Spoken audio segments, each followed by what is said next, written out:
Hello students আজি যোৱা ক্লাছত আমি কি কৰিলোঁ ইয়াৰ আগৰ ক্লাছত আমি কি কৰিছিলোঁ ষ্টেণ্ডাৰ্ড ডেভিয়েশ্যন আনগ্ৰুপ ডাটাত কৰাইছিলোঁ অসমোহিত ৰাশিৰ পৰা মানক বিচ্যুতি কেনেকৈ উলিয়াব লাগে আজিৰ ক্লাছত মানক বিচ্যুতি সমোহিত ৰাশিৰ পৰা কেনেকৈ উলিয়াব লাগে সেই সম্পৰ্কে আলোচনা কৰিম অৰ্থাৎ এটা কুৱেশ্যন লিখি ল'লে ক্লিয়াৰ হ'ব Find out the SD from the following distribution table by using short method. যেহেতু তোমালোকৰ সিলেবাসত শৰ্ট মেথড বলে উল্লেখ আছে আমি ইয়াতে শৰ্ট মেথডতে কৰাম এতিয়া আমি এটা স্কোৰ লিখি লৈছোঁ ক্লাছ ইণ্টাৰভেল লাগিব আমি আগৰ ক্লাছ ইণ্টাৰভেলটোৱে লৈছোঁ সাপোজ আগৰ ক্লাছ ইণ্টাৰভেলটো আমি কেনেকৈ লিখিছিলোঁ 140 পৰা 144 145 to 149 150 154 155 to 159 160, 164, 165, 169, 172, 174, 175 to 179, 180 to 184, 185 to 189, 190 to 194, 195 to 199. Year against আমাৰ ফ্ৰিকুৱেঞ্চি দিয়া আছে কিমান 1 3 2 4 4 6 10 8 5 4 2 1 টোটেল ফ্ৰিকুৱেঞ্চি কিমান আছে 50 ওকে এতিয়া এইটো হৈছে আমাৰ স্কোৰ এইখিনি আমাৰ দিয়া থাকিব ইয়াৰ পৰা এতিয়া আমি কি উলিয়াব লাগিব ষ্টেণ্ডাৰ্ড ডেভিয়েশ্যন উলিয়াব লাগিব এতিয়া ষ্টেণ্ডাৰ্ড ডেভিয়েশ্যন উলিয়াবলৈ যাওঁতে আমি প্ৰথম জানিব লাগিব ইয়াৰ ফৰ্মুলা ষ্টেণ্ডাৰ্ড ডেভিয়েশ্যনৰ শৰ্ট মেথডৰ ফৰ্মুলা কি interval root over sigma fx square divided by n minus c square এইটো হৈছে শৰ্ট মেথডৰ ষ্টেণ্ডাৰ্ড ডেভিয়েশ্যন ওলোৱাৰ ফৰ্মুলা গতিকে আমি ইয়াতে চি কেনেকৈ উলিয়াব লাগে এই সম্পৰ্কে আমাৰ জনা থাকিব লাগিব চি কেনেকৈ উলিয়ায় sigma fx divided by n এইটো হৈছে চি ওলোৱাৰ ফৰ্মুলা গতিকে সিগমা fx লৈকে আমি অলৰেডি আমাৰ জনা আছে জাষ্ট ৰিমাইণ্ড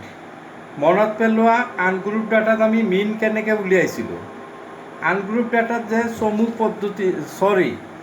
শৰ্ট মেথডত যিটো মিন উলিয়াইছিলোঁ চমু পদ্ধতিত গড় ওলোৱাৰ যিটো নিয়ম আছিলে সেইখিনি ৰিমাইণ্ড কৰিলে আমাৰ আহি যাব কথাখিনি গড় উলিয়াওঁতে আমি কি কৰিছিলোঁ মধ্যবিন্দু উলিয়াইছিলোঁ মিড পইণ্টখিনি তোমালোকে জানাই 140 পৰা 144 ভিতৰত মিড পইণ্ট কিমান 142 মই জাষ্ট লিখি গৈছোঁ এইটো অলৰেডি আগত বহুতবাৰ ৰিপিট কৰা হৈছে 147 152 157 162 167 172 177 182 187 192 197 These are the midpoint of the class interval এতিয়া আমি কি উলিয়াব লাগিব ফৰ্মুলাত আমাৰ কি আছে স্মল fx স্কোয়াৰ আছে x উলিয়াব লাগিব গতিকে শৰ্ট মেথডত আমি x টো কেনেকৈ উলিয়াইছিলোঁ এটা ফৰ্মুলা লিখি দিছিলোঁ তোমালোকক small x = x minus assume divided by interval এইটো ফৰ্মুলা আছিলে আৰু এটা সহজ পদ্ধতি শিকাই দিছিলোঁ তোমালোকক কি আছিলে সম্পূৰ্ণ বাৰম্বাৰতাৰ আধা অংশ অৰ্থাৎ ইয়াতে 50 আছে 50 যদি আধা কৰোঁ 25 হ'ব 25 যদি আমি অধক্ৰমৰ পৰা অৰ্থাৎ সৰুৰ পৰা ডাঙৰলৈ যদি বাৰম্বাৰতা হিচাপ কৰি যাওঁ যিটো বাৰম্বাৰতাত আধা অংশ পৰিব অৰ্থাৎ ইয়াতে 10ত পৰিছে তাৰ চিধা চিধি যিটো স্মল এক্সৰ ঘৰ আছে তাতে আমি এটা 0 লিখিম ইয়াতে 0টো যদি আমি এইটো ফৰ্মুলা নিয়মত যদি প্ৰুভ কৰিব খোজা ইয়াতে মিড পইণ্টটো আৰু এজিউমিন একেই আছে 172 মিড পইণ্ট 172 এজিউমিন গতিকে 172ৰ পৰা 172 মাইনাছ কৰিলে 0 হ'ব 0ক 5ৰে ডিভাইড কৰিলে 0 হ'ব গতিকে সেইখিনি বাৰু তোমালোকক অলৰেডি শিকোৱা হৈছে এতিয়া 0 দিয়াৰ লগে লগে গোটেই টেবুলটো দুটা ভাগত বিভক্ত হ'ব এটা হ'ব ধনাত্মক ডাঙৰৰ ফালে আৰু ঋণাত্মক হ'ব সৰুৰ ফালে ঋণাত্মকৰ ফালে 0ৰ পৰা চিৰিয়েলি লিখি যাম আমি -1 -2 -3 -4 -5 -6 আৰু ধনাত্মকৰ ফালে +1 +2 +3 +4 +5 গতিকে এইখিনি হৈছে আমাৰ x এতিয়া আমি fx উলিয়াম যেহেতু fx স্কোয়াৰ উলিয়াবলৈ যাওঁতে আগত fx উলিয়াই ল'ব লাগিব fx উলিয়াবলৈ যাওঁতে আমি কি কৰিব লাগিব এই fৰ লগত x খিনি মাল্টিপ্লাই কৰিম 1 * -6 -6 হ'ব 3 * -5 -15 হ'ব 2 * -4 -8 হ'ব 4 * -3 -12 হ'ব 4 * -2 -8 হ'ব 6 * -1 -6 হ'ব ইয়াতে 10ৰ লগত 0 মাল্টিপ্লাই কৰিলে 0 হ'ব ইয়াতে এতিয়া প্লাছ আহি যাব 8 * 1 8 5 * 2 10 4 * 3 12 2 * 4 8 1 * 5 5 দিছ এটা fx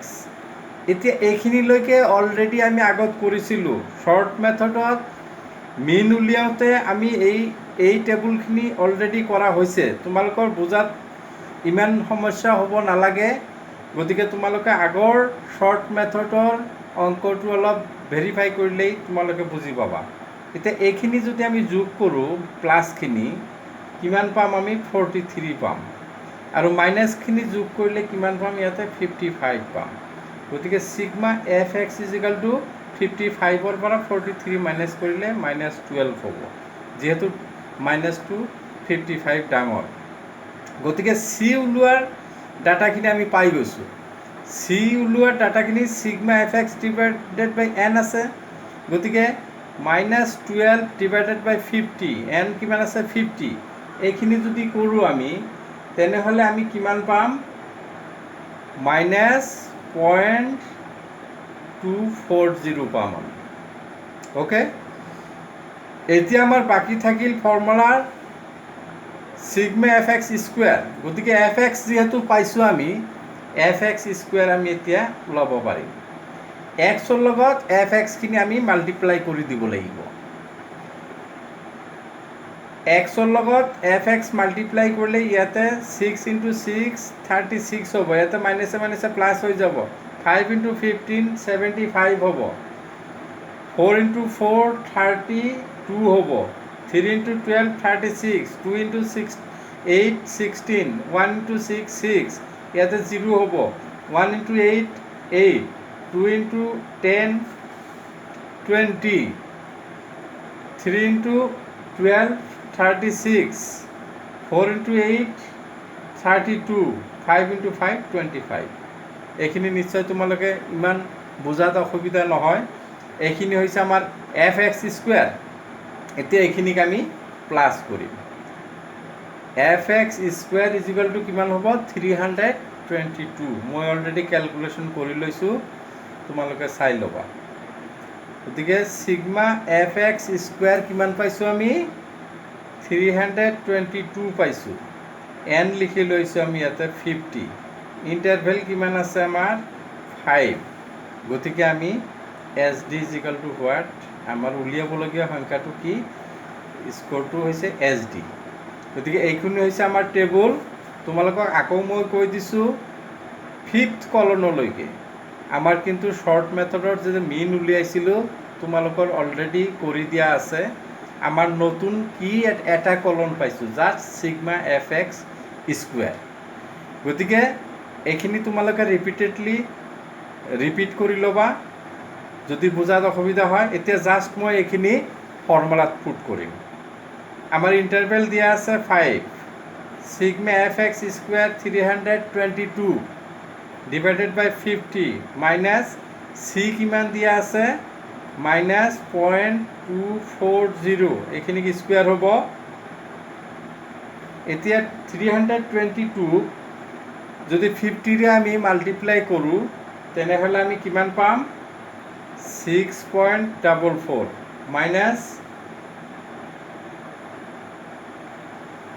মাইনাছ এইখিনি যদি আমি স্কুৱেৰ কৰোঁ, স্কুৱেৰ কৰিলে কিমান হ'ব আমাৰ